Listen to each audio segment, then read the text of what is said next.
This week, we're getting into the screens, and while this isn't really a medium, it is a place where visual communication happens. It happens on some kind of a device or some kind of a background that communicates something to us. So it's interesting to kind of consider what the evolution of the screens has been. We're all subject to this kind of screen in terms of print. Print is a screen. It's been a place of where information has been displayed, and as we go through and read it, then we are taking a look at that visual communication through that particular page or the screen, or maybe are used to this kind of a screen, which is interesting. Most of your kids won't even know what that is. Most of you don't even know what this is when it comes to screens. There really wasn't a screen for this one. It just had to do with the data that it was able to go through and produce. But you are familiar with this kind of screen. Um, this screen really is the third screen, because the first screen, this one, the television set became really in our homes outside of theaters, as far as home use is concerned.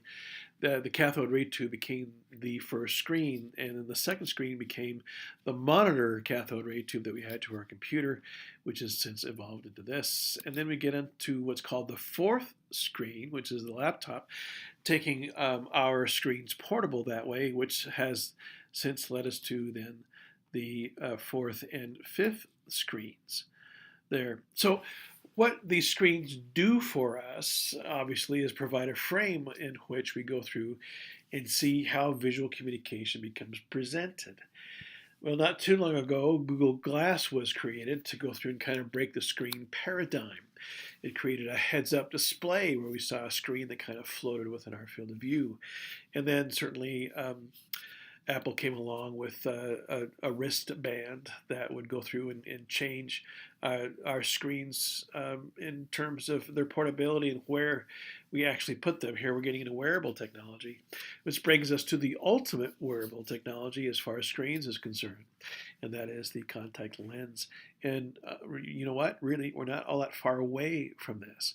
So I'm introducing these concepts to you, the first, second, third, fourth, and fifth screens, in terms of this week's content, because a lot of the content that you're about to see transcends the screen. It gets away from that, and in fact, it creates new screens for us to go through and create visual communication. Hope you enjoy it.